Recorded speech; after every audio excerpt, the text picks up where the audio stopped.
आइए हम परमेश्वर की आराधना को शुरू करेंगे। मैं हर समय यहोवा को धन्य कहा करूँगा, उसकी स्तुति निरंतर मेरे मुख से होती रहेगी। मैं यहोवा पर घमंड करूँगा, नम्र लोग ये सुनकर आनंदित होंगे।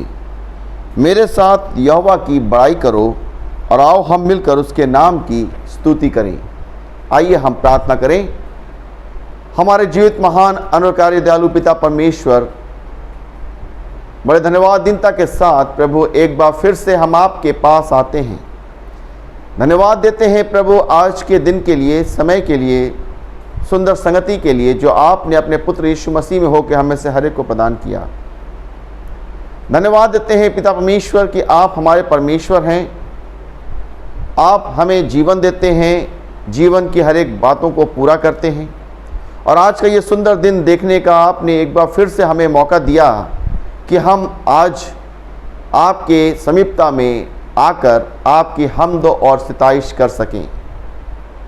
पिता परमेश्वर, हम आपसे प्रार्थना करते हैं, हम में से हर एक को प्रभु आज अपनी आत्मा से परिपूर्ण करें, ताकि आज हम प्रभु आपकी महिमा, आपकी स्तुति सच्चाई और आत्मा में करने के योग ठहर सकें।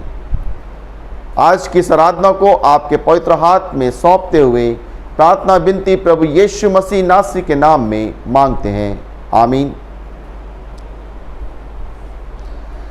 आइए हम सब परमेश्वर की हम सताइश में हम सब मिलकर गीत गाएंगे। गीत किताब से गीत संख्या 205। आओ आओ यीशु पास आओ, वो ही बुलाता अभी। हम सब मिलकर गीत गाएंगे। गीत संख्या 205।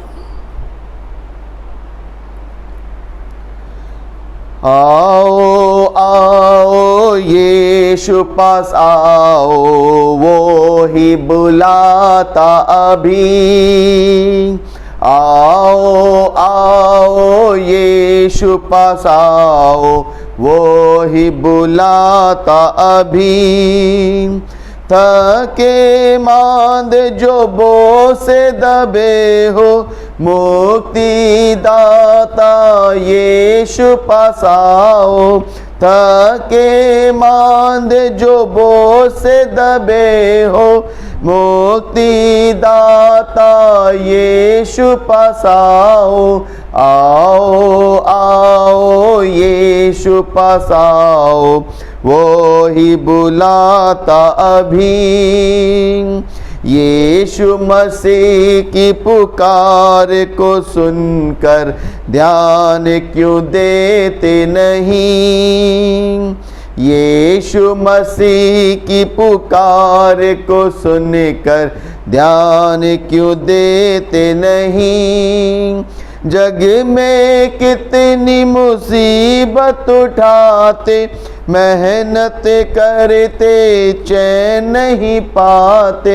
जग में कितनी मुसीबत उठाते, मेहनत करते चैन नहीं पाते। आओ आओ यीशु पास आओ, वो ही बुलाता अभी। अभी जगह है भाई पुकारते, मौका फिर मिलता नहीं। अभी जगह है भाई पुकारते, मौका फिर मिलता नहीं। दिन है भाइयों गुजरा जाता, दुनिया पर अंधेरा छाता। दिन है भाइयों गुजरा जाता, दुनिया पर अंधेरा छाता। आओ आओ यीशु पास आओ, वो ही बुलाता अभी। यीशु मसीह ने तुम्हारे लिए अपनी जान दे दी। यीशु मसीह ने तुम्हारे लिए अपनी जान दे दी। क्रूस पर चढ़ कर लहू बहाया, ताकि होवे कफारा तुम्हारा। क्रूस पर चढ़ के लहू बहाया, ताकि हो कफारा तुम्हारा। आओ आओ यीशु पास आओ, वो ही बुलाता अभी।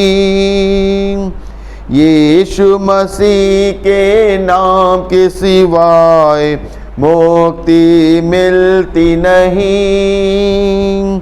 यीशु मसीह के नाम के सिवाय मुक्ति मिलती नहीं।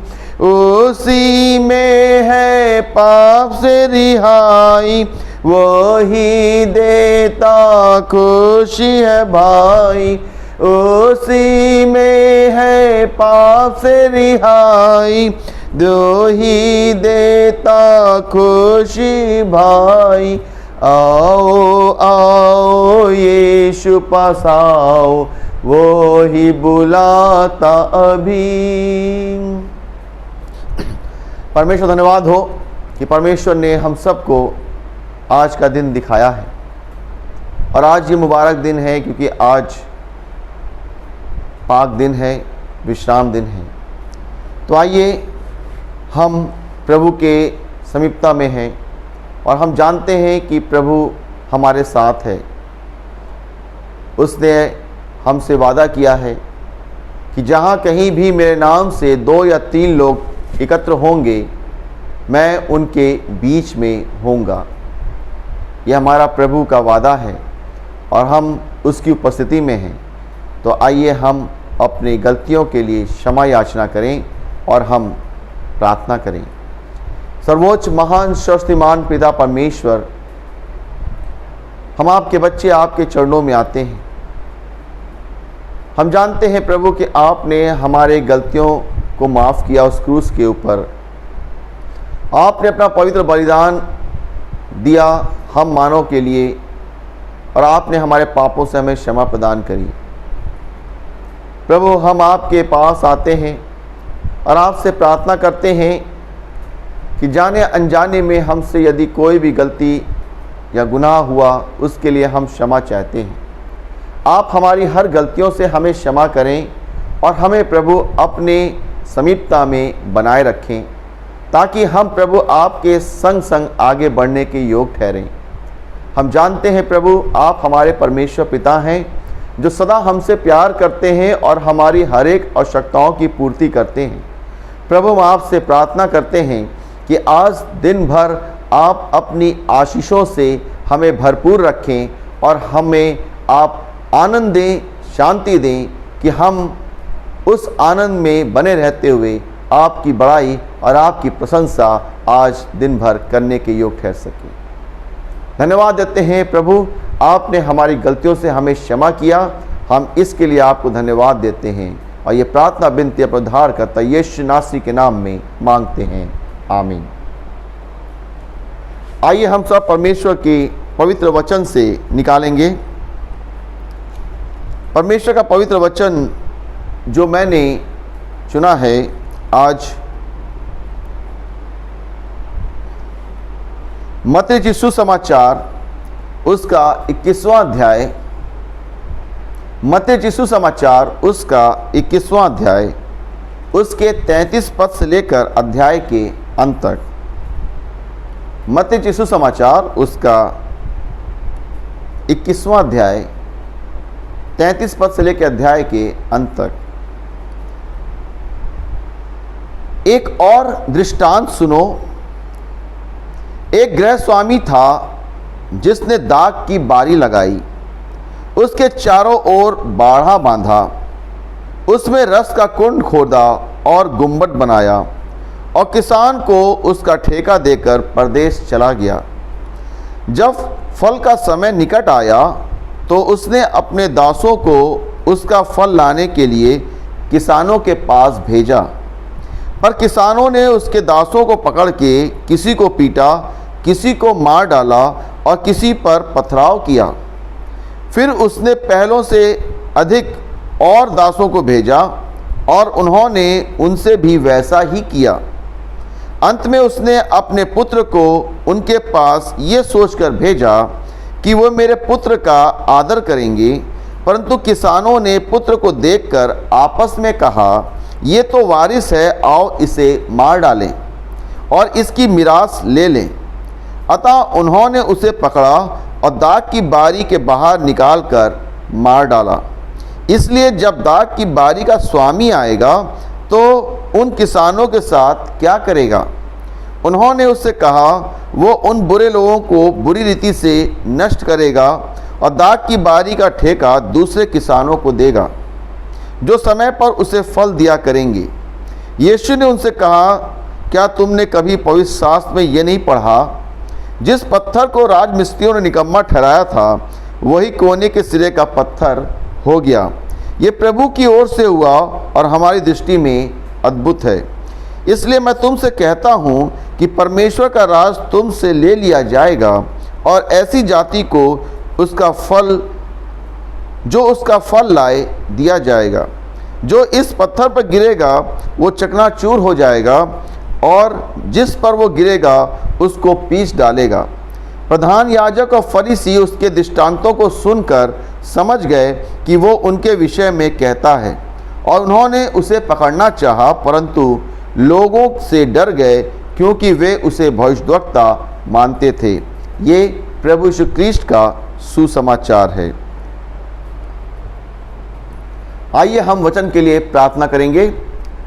महान सर्वशक्तिमान पिता परमेश्वर, हम आपके पास आते हैं, धन्यवाद देते हैं कि आपने अपना पवित्र वचन हम में से हर एक को दिया है कि हम इस वचन के द्वारा प्रभु उस जीवन की बातों को जानें और हम प्रभु जीवन को अपनाएं।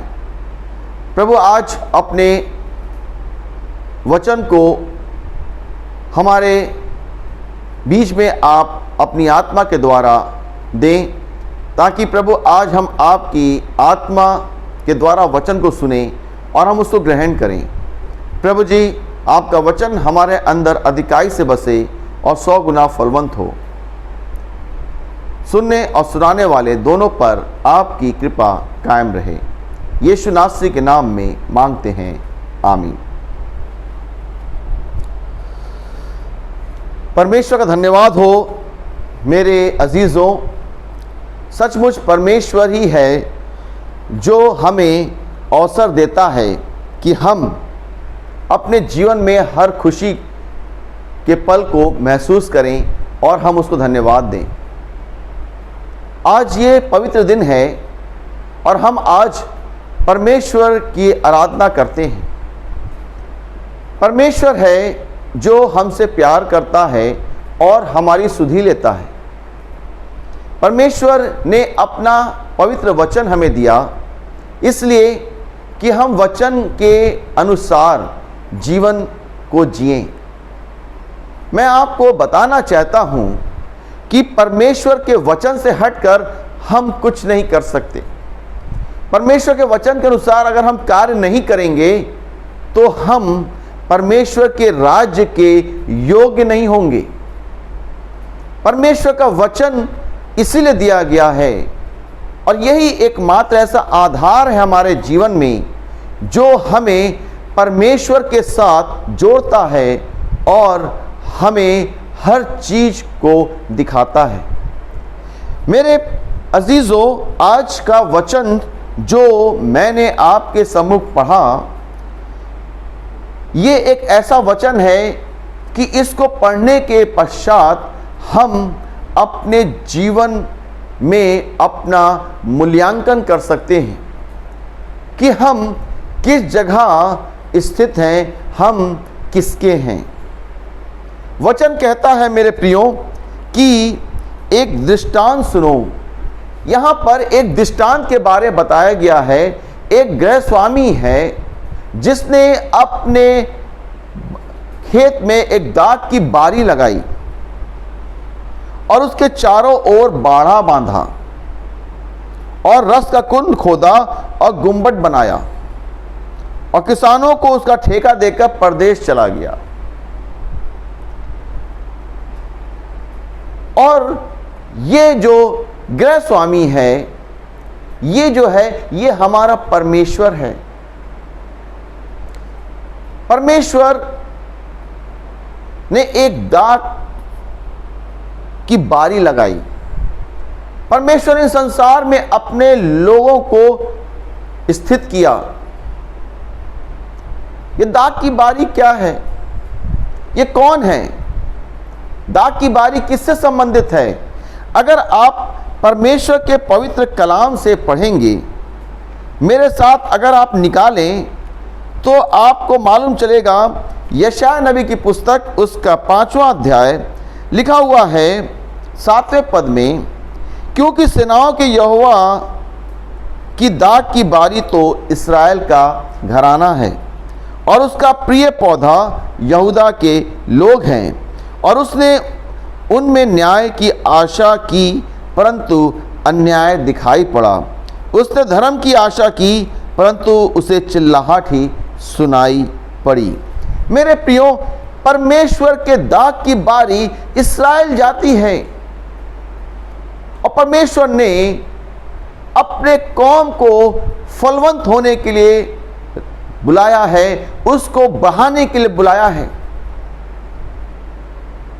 आप सब जानते हैं, पुराने नियम में परमेश्वर ने अब्राहम को आशीष दी और उसे कहा, मैं तुझसे एक बड़ी जाति बनाऊंगा।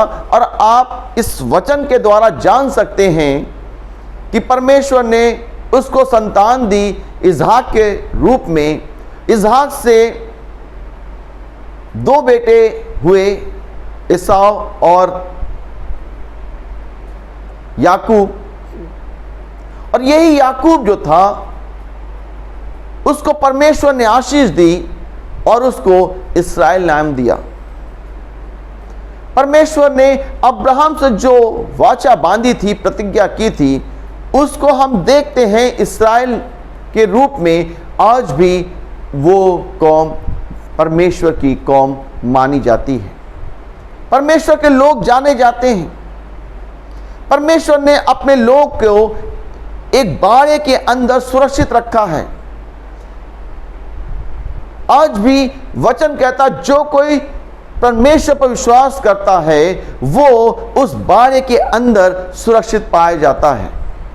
वचन कहता है, परमेश्वर ने दाग की बारी लगाई, गृह स्वामी ने दाग की बारी लगाई, इस उम्मीद से एक रसकुंड खोदा कि उसमें दाख मधु इकट्ठा किया जाएगा और वहां आनंद होगा। परमेश्वर गृह स्वामी ने अब उसके फल को लाने के लिए जब अपने दासों को भेजा, तो वचन कहता है कि किसानों ने देखा और उनको बुरा व्यवहार किया और उसमें से कितनों को मार डाला। गृह स्वामी ने फिर से दासों को भेजा, अपने सेवकों को भेजा, और उन्होंने उसके साथ भी वैसा ही किया। और अंत में लिखा हुआ है कि गृह स्वामी ने अपने पुत्र को उन किसानों के पास भेजा, उस दाग की बारी भेजा। तो क्या हुआ? वचन बताता है कि उन्होंने देखा कि ये तो वारिस है, और उन्होंने योजना बनाई कि आओ हम इसे पकड़ के मार डालें, और उन्होंने पुत्र को साथ भी वैसा ही किया। गृह स्वामी ने सोचा कि वो मेरे पुत्र का आदर करेंगे, वो मेरे पुत्र का भय मानेंगे, लेकिन उन्होंने उसको तुच्छ जाना और उसको पकड़कर मार डाला। वचन क्या कहता है?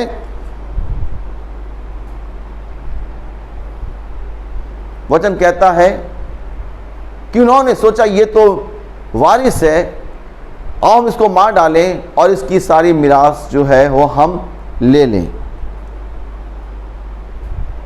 एक लालच उनके अंदर आया कि इसको हम ले लें।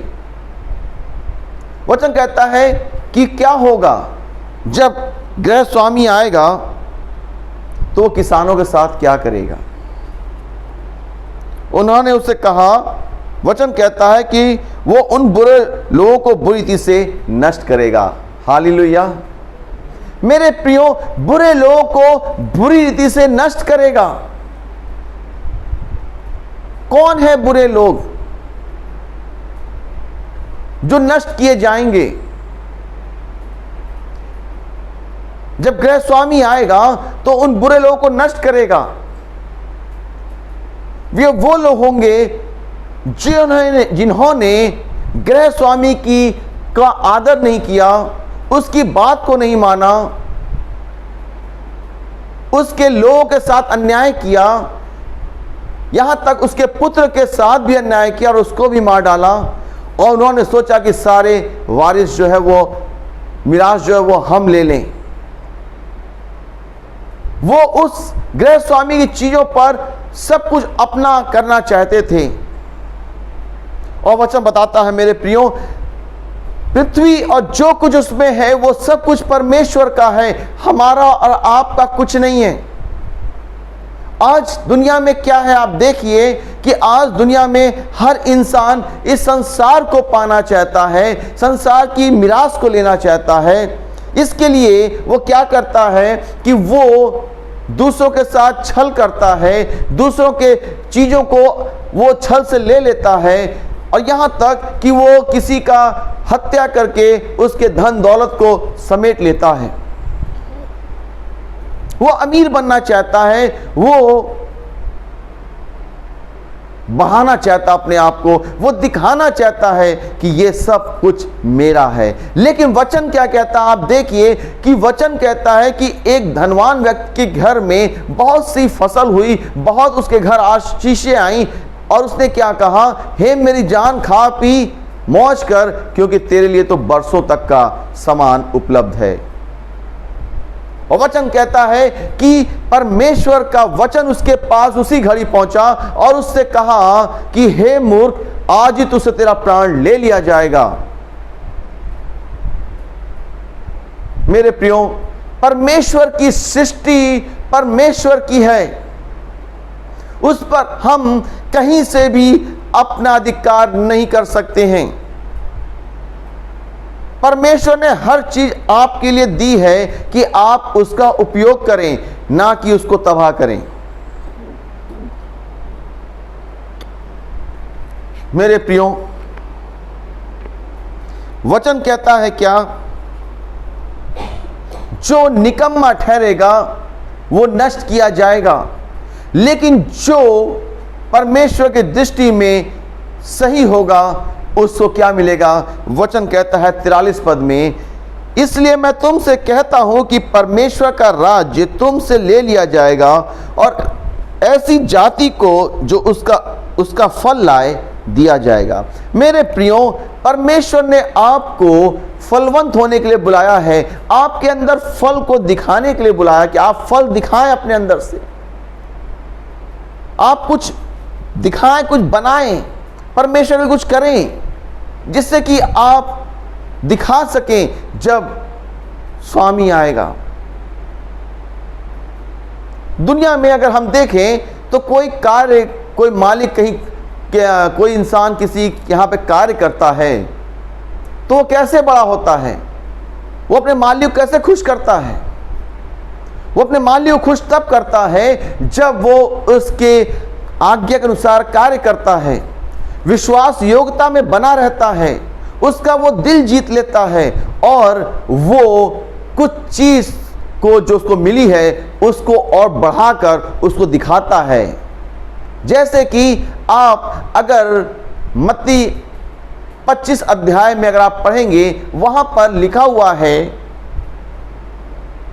कि स्वामी ने अपने दासों को बुलाया, किसी को 5 तोड़े दिए, किसी को 2 दिया, किसी को 1 दिया। और उसने जब वो परदेश चला गया और जब वापस आया तो जब उसने हिसाब लिया तो 5 वाले ने क्या कहा, मैंने 5 और कमाए। 2 वाले ने कहा कि मैं 2 और कमाए। लेकिन जो 1 था, जिसके पास 1 दिया गया था, उसने कहा, हे स्वामी, मैं जानता था कि तू बहुत कठोर है, इसलिए मैं तुझसे डर गया और मैंने इस तोड़े को मट्टी में दफना दिया।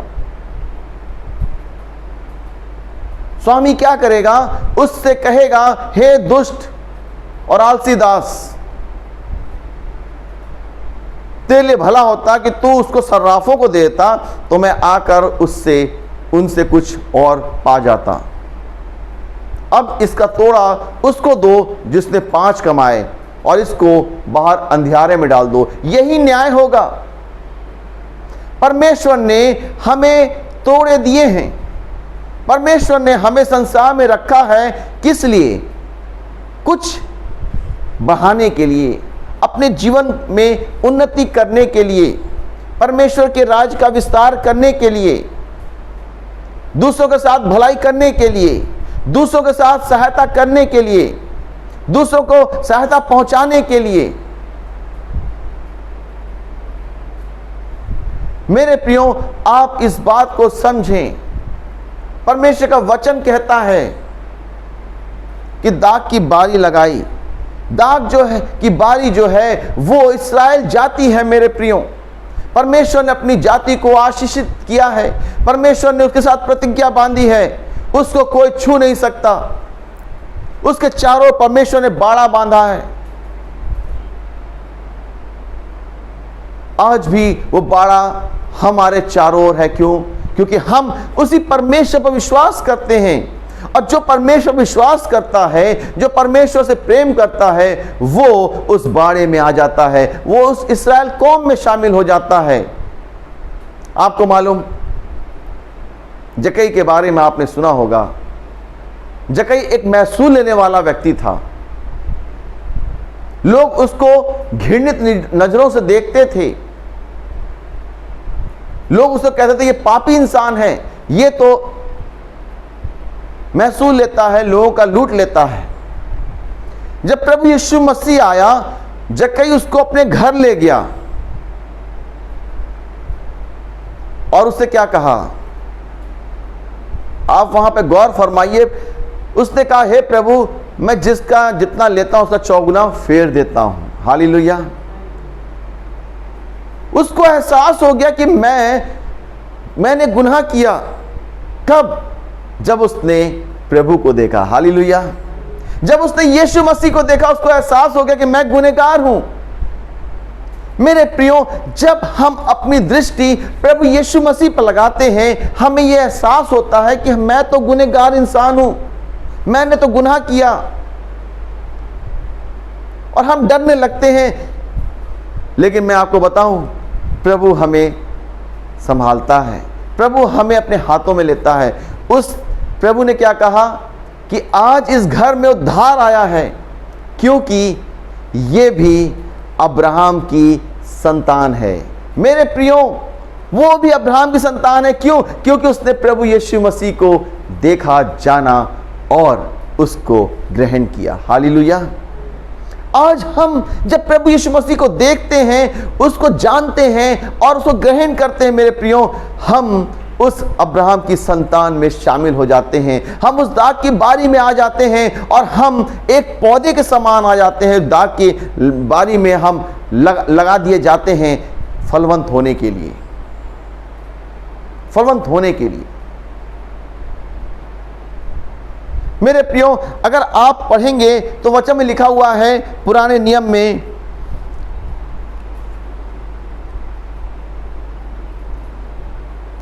भजन संहिता 80 उसका 8वें पद से अगर आप पढ़ेंगे, बहुत अच्छा वचन है। यहां पर आप पढ़ेंगे तो लिखा हुआ है, तू मिस्र से एक दाखलता ले आया और अन्य जाति को निकालकर उसे लगा दिया। तूने उसके लिए स्थान तैयार किया और उसने जड़ पकड़ी और फैलकर देश भर में भर गया, देश को भर दिया। उसकी छाया पहाड़ों पर फैल गई और उसकी डालियां ईश्वर के देवदारों के समान हुईं। उसकी शाखाएं समुद्र तक बढ़ गईं और उसके अंकुर महानद तक फैल गए। फिर तूने उसके बाड़ों को क्यों गिरा दिया कि सब बटोही उसके फल को तोड़ते हैं। मेरे प्रियो, परमेश्वर का वचन कहता है कि तूने उसको लगाया, उसको बढ़ाया, वो बढ़ते चले गए, लेकिन तूने बाड़े को क्यों तोड़ दिया? क्यों तोड़ दिया? तूने बाड़े को क्यों तोड़ दिया कि सब बटोही उसके फल को तोड़ते हैं? जंगली सूअर उसको नष्ट किए डालता है और मैदान के सब पशु उसे चर जाते हैं।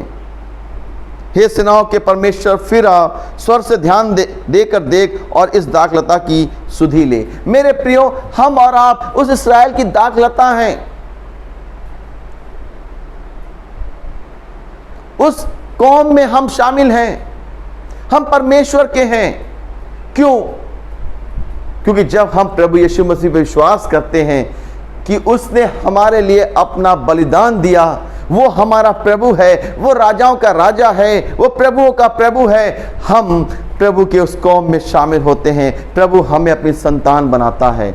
उसने बाड़े को तोड़ दिया, फैलते गए, बाड़ा टूट गया मेरे प्रियो, और लिखा हुआ है कि उसके फल दूसरे लोग भी खाने लगे। और फिर प्रभु आएगा और अपने बाड़े को सुधारेगा और उसमें उनको समेटेगा जो उसके नाम पर विश्वास करते हैं, जो उस इस्राएल कौम में आते हैं। हालेलुया, जो उसके संतान कहलाते हैं। यही परमेश्वर का वचन बताता है। और हम जानते हैं कि अंतिम दिन निकट है और अब समेटने का समय आ गया है मेरे प्रियो, समेटने का समय आ गया है। हम उसके आज्ञा से दूर ना हो, हम जंगली दाखलता ना बन जाएं।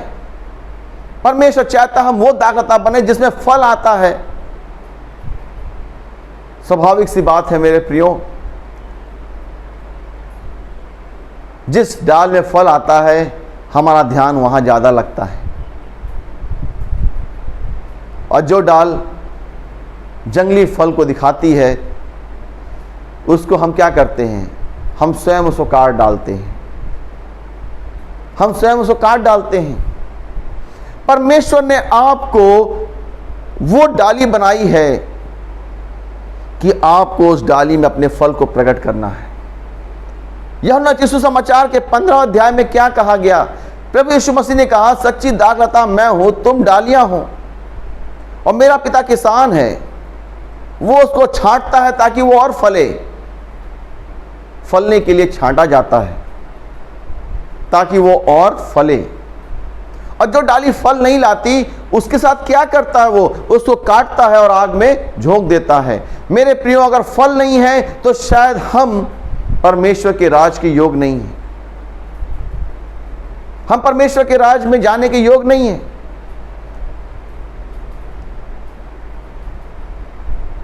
मैं एक दिन बैठ के सोच रहा था, परमेश्वर का वचन से बातचीत कर रहा था। मेरे मन में एक विचार आया कि परमेश्वर के राज में कौन जाएगा? वही जो परमेश्वर की बात को मानता है। इसीलिए परमेश्वर ने आज्ञा दी कि तू ये करना और ये मत करना। हम क्या करते हैं? उसका उल्टा करते हैं। जो परमेश्वर मना करता है उसको हम करते हैं, और जो परमेश्वर कहने को करता है उसको हम नहीं करते हैं।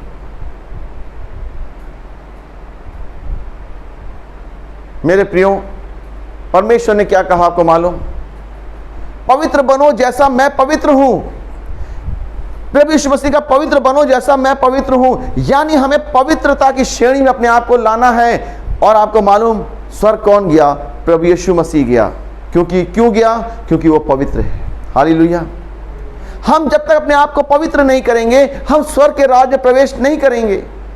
जब तक हम प्रभु के वचन पर नहीं चलेंगे, हम उस रास्ते पर नहीं आ पाएंगे जो स्वर्ग की ओर जाता है।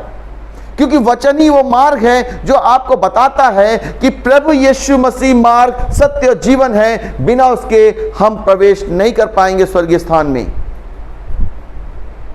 मेरे प्रियो, पवित्रता में बने रहना पड़ेगा। आपको परमेश्वर के समीपता में बने रहना पड़ेगा। आपको वो दाख की बारी में वो लगा हुआ पौधा होना आपको पड़ेगा, जो फलवंत होगा वही परमेश्वर के राज में लगाया जाएगा। क्योंकि गृह स्वामी जब आएगा तो वो देखेगा हमारे अंदर कि इस डाली में फल है कि नहीं है। अगर आपके जीवन में फल हैं तो आप परमेश्वर के राज में लगाए जाएंगे, आप पहुंचेंगे। लेकिन अगर आपके जीवन में फल नहीं है तो याद रखिए कि आप सूखी डाली के समान हो जाएंगे, जो काटी जाएगी और आग में डाली जाएगी। मेरे प्रियो, जब स्वामी आएगा, वचन कहता है कि वो अपने पुत्र को भेजा उस दुनिया में, उस किसानों के पास भेजा। किसानों ने क्या किया? उसके पुत्र को पकड़कर मार डाला। प्रभु यीशु मसीह, पिता परमेश्वर ने प्रभु यीशु मसीह को उस दुनिया में भेजा कि वो मेरा आदर करेंगे, मेरे पुत्र का आदर करेंगे। लेकिन क्या हुआ? पुत्र को ना तो जगह मिली आने पे, ना उसका आदर किया गया, बल्कि उसके अंदर दोष ढूंढते लगे लोग और उसको, एक निर्दोष को दोषी ठहराकर उसको क्रूस पर चढ़ा दिया। उस पुत्र को क्रूस पर चढ़ा दिया और उसको मार डाला। वचन क्या कहता है? जब गृह स्वामी आएगा तो किसानों के साथ क्या करेगा? उनके साथ क्या करेगा जिन्होंने परमेश्वर के पुत्र को क्रूस पर चढ़ाया था? लिखा, वो उनको नष्ट करेगा। हालेलुया। वो उन पापियों को नष्ट करेगा, क्योंकि उन्होंने पश्चाताप नहीं किया। प्रभु ने उनको क्षमा किया था। आप जानते हैं क्रूस पर क्या कहा प्रभु ने? हे पिता, इन्हें क्षमा कर, क्योंकि ये नहीं जानते कि क्या करते हैं। मेरे प्रियो, बहुत सारे लोग प्रभु को ग्रहण कर लिया, वो क्षमा किए गए, वो उस डाक की बारी में आ गए। आपको मालूम, एक डाकू अंतिम समय पर उसने प्रभु ग्रहण किया। हालेलुया। उसने जान लिया कि ये तो प्रभु है, इसका राज यहां पे नहीं, इसका राज है कहीं। मेरे प्रियो,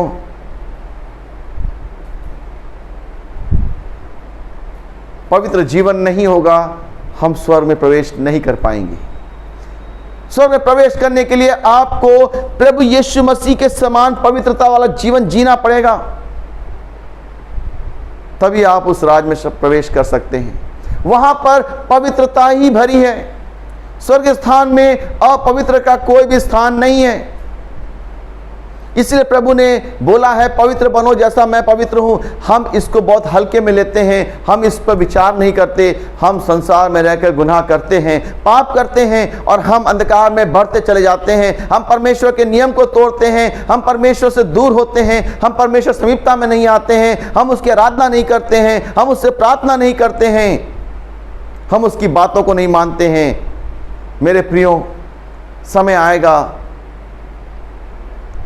जब गृह स्वामी आएगा तो वो क्या करेगा? उन दुष्टों को नाश करेगा। हालेलुया। दुष्टों को नाश करेगा वो। मेरे प्रियो, परमेश्वर ने हमें बनाया है, मालूम क्यों? कि हम परमेश्वर के राज का विस्तार करें। आपको मालूम वचन में क्या लिखा है? कि वो उनसे परमेश्वर के राज को लेकर के उनको देगा जो फलवंत हो सकते हैं, जो बढ़ा सकते हैं। परमेश्वर आपको और हमें देगा कि हम फलवंत हो और हम दूसरों को फलवंत करें।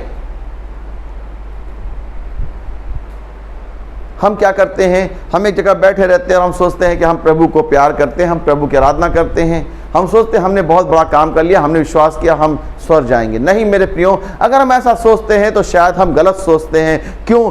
क्योंकि परमेश्वर ने हमें इसलिए नहीं बुलाया। परमेश्वर ने हमें जीवन मालूम क्यों दिया? कि हम परमेश्वर की बातों को माने। हालेलुया।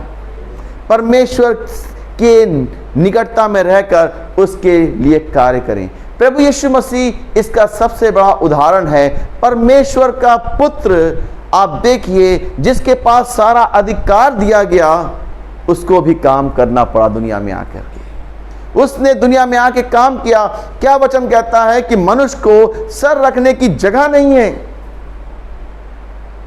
वो घूमता रहा, फिरता रहा। उसके माता पिता परेशान थे, मेरा बेटा कहाँ है, खोजते रहते थे उसको। और वो क्या कहता है? कि मेरे माता पिता वो हैं जो मेरे पिता का वचन को सुनते हैं। हालेलुया। मेरे प्रियो, याद रखिए, परमेश्वर का वचन कहता है वो आएगा और दुष्टों का नाश करेगा। लेकिन जो प्रभु पर ईमान रखेगा, जो प्रभु से प्यार करेगा, जो उसकी बातों को मानेगा, वो उद्धार को पाएगा, वो उस राज में प्रवेश करेगा, क्योंकि वो पवित्र कहलाएगा। मेरे प्रियो, पवित्र आप कैसे बन सकते हैं? ध्यान दीजिए, कैसे आप पवित्र बन सकते हैं। वचन तो कहता है कि सब गुनहगार हैं, परमेश्वर की महिमा से रहित हैं। सब गुनहगार हैं, परमेश्वर की महिमा से रहित हैं। पवित्रता कैसे आएगी? कैसे हम पवित्र बनेंगे? कभी सोचा है इस विषय में? आप बताइए। मैं आपको उदाहरण देता हूं। आपने उस डाकू को देखा जो क्रूस पर चढ़ाया गया था प्रभु के साथ। वो भी तो पापी था। उसने तो बहुत पाप किया। उसने तो पूरा जीवन काल परमेश्वर की आज्ञा को उल्लंघन किया। उसने कितनी हत्याएं की, कितनी चोरियां की, कितने का घर उजाड़ा होगा, आपको मालूम। अंतिम समय पर क्या कहता है? हे प्रभु, जब तो अपने राज में आए तो मेरी सुधि लेना। इसके पहले उसने क्या कहा उस डाकू से? उसने कहा कि तू चुप रहे, हम तो अपने कर्मों की सजा पा रहे हैं। जो हमने किया उसकी सजा हम पा रहे हैं, लेकिन ये तो निर्दोष है। ये किस चीज की सजा पा रहा है? प्रभु यीशु मसीह के बारे में कहता है वो। उसने प्रभु को निर्दोष बताया। सारे लोगों ने दोष लगाया, लेकिन एक ही व्यक्ति ऐसा था जिसने कहा कि ये निर्दोष है। हालेलुया। पिलातुस ने भी कहा कि वो निर्दोष है, लेकिन पिलातुस क्षमा कर सकता था, लेकिन नहीं किया उसको। उसने उसके हाथों में दे दिया। मेरे प्रियो, आप देखिए कि प्रभु ने क्या कहा उसको कि मैं तुझसे सच कहता हूं, आज तू मेरे साथ स्वर्गलोक में होगा। हालेलुया। प्रभु ने उसको उस पवित्रता की श्रेणी में ला दिया। मेरे प्रियो, प्रभु ने उसको उस बाड़े में लाके खड़ा कर दिया कि ये व्यक्ति मेरा प्रिय है। हालेलुया। याद रखिए मेरे प्रियो, परमेश्वर का वचन साफ स्पष्ट कहता है, जो पाप करेगा वो मरेगा, और जो बात को मानेगा वो जीवन पाएगा। आज हम क्या करते हैं? आज हम क्या करते हैं मेरे प्रियो? मेरे प्रियो, परमेश्वर का वचन कहता है कि दाग की बारी लगाई गई है, उसमें आने की आवश्यकता है। उस दाग के रूप में अपने आप को प्रकट करने की आवश्यकता है। डाली के रूप में फल लाने की आवश्यकता है। और प्रभु जब स्वामी को आएगा तो उसको दिखाने की आवश्यकता है। यही है परमेश्वर का वचन। यही है सच्चा जीवन जिसके लिए हम जीते हैं मेरे प्रियो। बाकी लोग जो जीवन जीते हैं वो संसार का जीवन जीते हैं। उनको मालूम है नहीं कि वो कैसा जीवन जीते हैं। उनको नहीं मालूम कि वो कैसा जीवन जी रहे हैं। उनके जीवन का अर्थ क्या है, उनके जीवन का लक्ष्य क्या है। बहुतों का लक्ष्य तो धन दौलत है। बहुतों का लक्ष्य तो ऐसे स्थान में पहुंचना है जो प्रतिष्ठित होना चाहते हैं।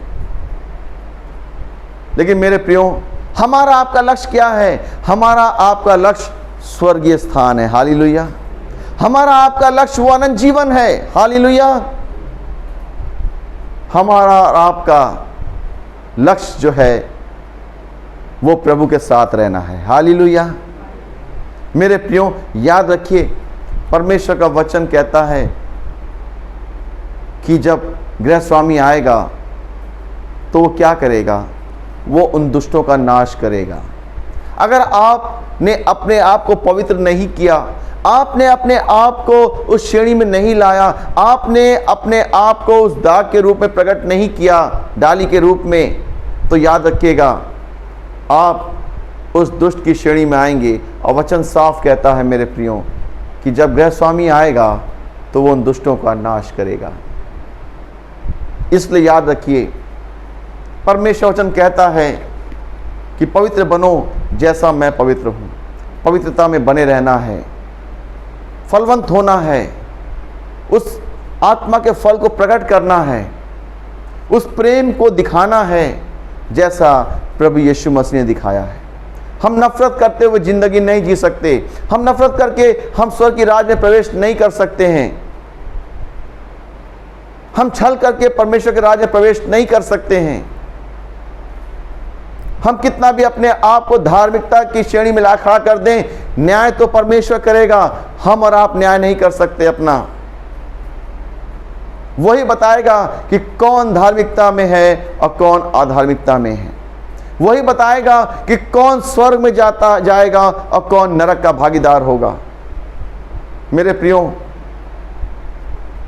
हम अपने आप को तैयार करें उस राज्य के लिए जिसके लिए परमेश्वर ने हमें और आपको बनाया है। समय हमारे पास है। हम जानते हैं अभी हम इस संसार में हैं। हम में से बहुतों ने अभी तक परमेश्वर को नहीं जाना है। उनको वचन को जानना ज़रूरी है। वचन ही एकमात्र ऐसा जरिया है, एक ऐसा रास्ता है जो हमें प्रभु के साथ जोड़ता है, जो हमें स्वर्गीय स्थान तक जोड़ता है। इसलिए वचन ज़रूरी है मेरे प्रियो। वचन को पढ़ना ज़रूरी है, वचन पर अमल करना ज़रूरी है और वचन के साथ चलना ज़रूरी है, क्योंकि इसी में जीवन है और वो जीवन हमें प्रभु यीशु मसीह देता है। हालेलुया। परमेश्वर हम सबको सामर्थ दे कि हम प्रभु के साथ जुड़ें, उस पवित्रता की श्रेणी में आएं, उस बाड़े के अंदर आ जाएं, एक सच्ची दाखलता के उस रूप में आ जाएं, दाखलता की डालियों के रूप में आ जाएं, जिसमें फल हो, और जब स्वामी आए देखे तो हमें फलवंत पाए और हमें अपने राज में शामिल करे। हालेलुया। परमेश्वर हम सबको आशीष दे इस वचन के द्वारा कि परमेश्वर की आशीष हमारे ऊपर बनी रहे। आइए हम प्रार्थना करें। महान सर्वशक्तिमान पिता परमेश्वर, हम आपके पास आते हैं और धन्यवाद देते हैं आज के दिन के लिए, समय के लिए जो आपने दिया है। हम धन्यवादित हैं प्रभु कि आप हमारे परमेश्वर हैं जो सदा हमारे साथ रहते हैं और हमारे जीवन में आप कार्य करते हैं कि प्रभु हम आपके साथ साथ प्रभु आगे बढ़ने के योग ठहरें। प्रभु आज का वचन जो प्रभु बोला गया है, प्रभु हम आपसे प्रार्थना करते हुए हमारे हृदय प्रभु जी, हमारे हृदय प्रभु वो वचन प्रभु आने पाए और हम उस वचन को प्रभु अपने जीवन में प्रभु रखने पाएँ, ताकि हम प्रभु अपने आप को उस पवित्रता की श्रेणी में रख सकें जिसके द्वारा प्रभु आप प्रसन्न हों। प्रभु जी, आपसे प्रार्थना है जो लोग वचन सुनते हैं उनके जीवन पर आपकी आशीष हो और वो प्रभु आपके नज़दीकी में बने रहें। हम प्रभु आपको धन्यवाद देते हैं कि आपने अपना जीवित कलाम हमें दिया है और हमें सुरक्षित रखा है और आप हमारी अगुवाई करते हैं। हम इन सब बातों के लिए आपको धन्यवाद देते हैं और धन्यवाद देते हैं आपके महान अनुग्रह के लिए, आपकी आशीषों के लिए जो हमारे साथ सदा बनी रहती है। प्रभु आज के दिन आप हम सबको संभालें, हमारी अगुवाई करें और अपनी निकटता में हमें कायम रखें। धन्यवाद के साथ प्रभु यीशु नासरी के नाम में हम इस प्रार्थना को मांगते हैं, सुने और ग्रहण करें। आमीन। आइए आराधना के आखिर में हम सब मिलकर गीत गाएंगे।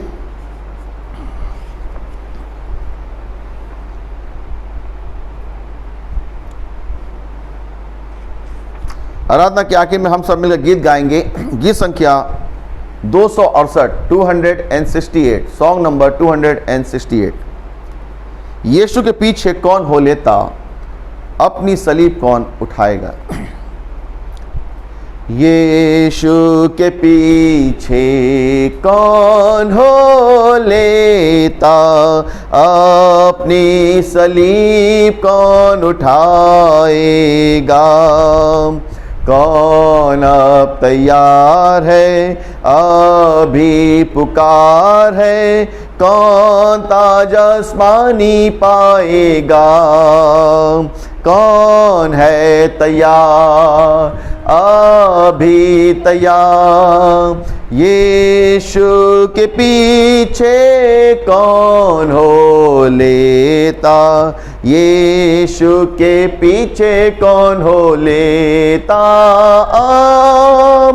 अभी कौन तैयार, यीशु के पीछे कौन हो लेता, कौन उसके साथ अब हो जाएगा। पूरी नजात है हो उसकी जय जय, कौन उसकी सन्ना गाएगा।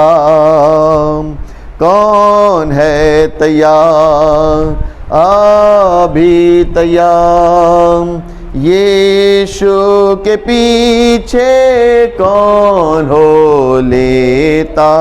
यीशु के पीछे कौन हो लेता। अभी कौन तैयार, यीशु के पीछे कौन हो लेता।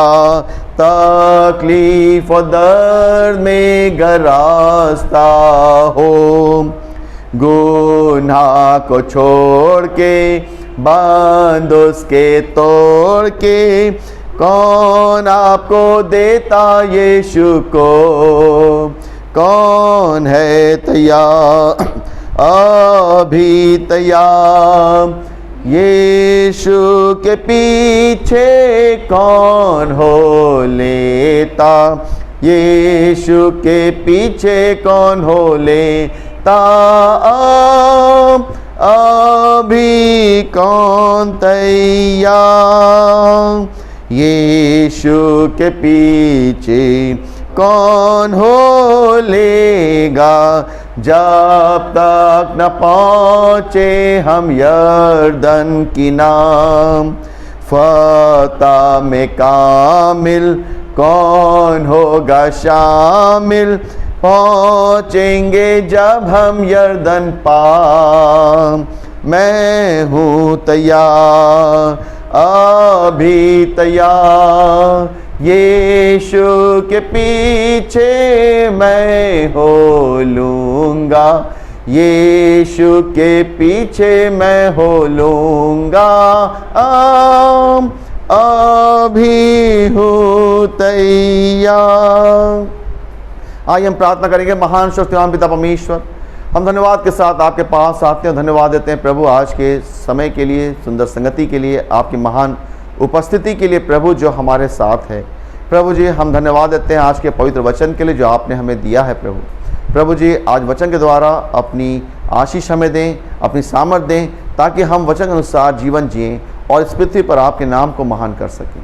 प्रभु जी जितने लोग ये वचन सुनते हैं उनके परिवार में आपकी शांति कायम रहे, उनके परिवार में प्रभु आपकी आशीष कायम रहे, और हर एक जन प्रभु आपको जाने और अपना जीवन सुरक्षित करके प्रभु आपके निकटता में कायम रहे। धन्यवाद के साथ प्रभु यीशु नासरी के नाम में इस प्रार्थना को मांगते हैं, सुने और ग्रहण करें। आमीन। हम प्रभु की प्रार्थना एक साथ कहें। हे हमारे पिता, आप जो स्वर्ग में हैं, आपका नाम पवित्र माना जाए, आपका राज आए, आपकी इच्छा जैसे स्वर्ग में पूरी होती है वैसे इस पृथ्वी पर भी हो। हमारे दिन भर की रोटी आज हमें दीजिए, हमारे अपराधों को क्षमा कीजिए जैसे हमने अपने अपराधियों को क्षमा किया है। हमें परीक्षा में न डालिए परंतु बुराई से बचाइए, क्योंकि राज, पराक्रम और महिमा अब और सर्वदा आप ही की है। आमीन। हमारे प्रभु श्री कृष्ण का अनुग्रह, परमेश्वर पिता का प्रेम और पवित्र आत्मा की संगति और सहभागिता हम में से हर एक विश्वासियों के साथ अब से लेकर हमेशा हमेशा तक बनी रहे। आमीन। परमेश्वर आप सबों को बहुतायत की आशीष दे।